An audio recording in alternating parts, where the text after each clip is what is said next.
Mkuu wa kituo cha masuala ya kimataifa na diplomasia katika Wizara ya Urithi wa Utamaduni, Utalii na Ufundi, Hojatollah Ayubi, amesema kuwa Urusi imeelezea utayari wake wa kushiriki katika kurejesha maeneo ya kihistoria ya Iran yaliyoharibiwa na mashambulizi ya kijeshi ya Marekani na Israel. Ayubi alitoa kauli hiyo siku ya Jumapili pembeni mwa jukwaa la 6 la kimataifa la utalii nchini Urusi, akisisitiza azma thabiti ya maafisa wa Urusi kuanzisha utamaduni, sanaa, historia na urithi wa kitamaduni wa Iran kupitia programu mbalimbali. Maafisa wa Urusi wameonyesha utayari wa kupeleka wataalamu wao wa kurejesha haraka nchini Iran kwa ajili ya ujenzi mpya wa makaburi ya kihistoria. Ayubi alibainisha kuwa idadi kubwa ya raia wa Urusi husafiri kwenda nchi jirani na Iran kila mwaka, ingawa maeneo hayo hayana vivutio vingi kama vile Iran inavyofurahia. Katika ziara hiyo, mpango kazi wa ushirikiano wa utalii kati ya Teheran na Moscow kwa miaka ya 2026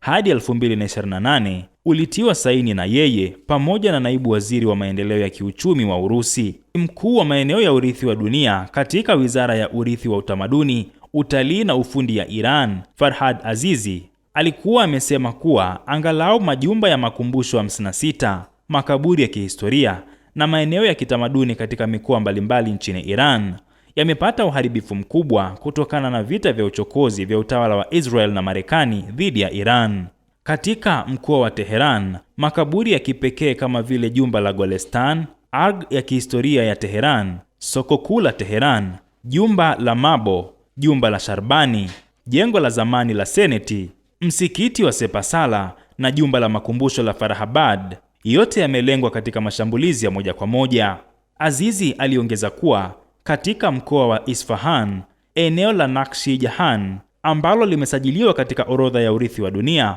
pamoja na jumba la Chehel Sotun, msikiti mkuu wa Abasi na sehemu za mji wa kihistoria za Isfahan yamelengwa. Abdul Nasser Mwita, Rubaza Kimataifa.